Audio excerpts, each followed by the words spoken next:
வணக்கம் நண்பர்களே. சிவின் ஃபுட்டில் சிம்பிளாக எப்படி பீக்கங்காய் பருப்பு சாதம் பண்ணலான்னு பார்க்கலாம் வாங்க. அதுக்கு ஒரு கடாய் வச்சுக்கலாம். அதில் கொஞ்சமாக 2 ஸ்பூன் எண்ணெய் விட்டுக்கலாம். எண்ணெய் காஞ்சதுமே கடுகு உள்ளே சேர்த்துக்கலாம்.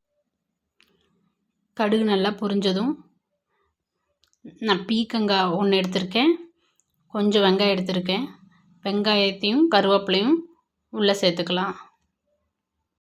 வெங்காயம் கொஞ்சம் வதங்கினதுக்கப்புறமா பீக்கங்காய் குட்டி குட்டியாக கட் பண்ணி வச்சுருக்கேன், அதை உள்ளே சேர்த்துக்கலாம்.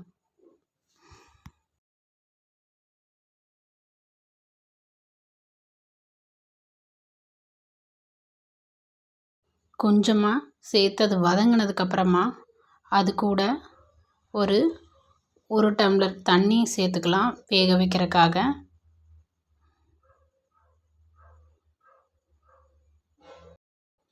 கொஞ்சமாக பெப்பர் தூள் சேர்த்துக்கலாம். சேர்த்து கொஞ்சம் கலந்து விட்டதுக்கப்புறமா தண்ணி சுண்ட அளவு வேக வச்சுக்கலாம். அது கூட கொஞ்சமாக பருப்பு எடுத்து வச்சுருக்கேன், அதை சேர்த்துக்கலாம். பருப்பு சேர்த்து நல்லா ஒரு தடவை கலந்து விட்டுக்கலாம். கலந்ததுக்கப்புறமா தேவையான அளவு உப்பு சேர்த்துக்கலாம்.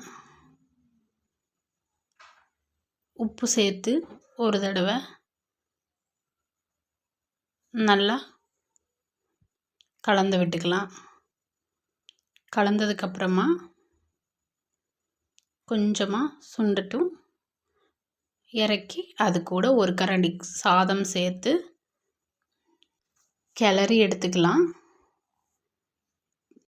உங்களுக்கு பிடிச்சிருந்தால் லைக் பண்ணி சப்ஸ்கிரைப் பண்ணிக்கோங்க. பீக்கங்காய் பருப்பு சாதம், கொஞ்சம் ஸ்நாக்ஸ்க்கு கோவா, ஸ்ட்ராபெரி, எக் ஒன்று. தேங்க்யூ ஃபார் வாட்சிங்.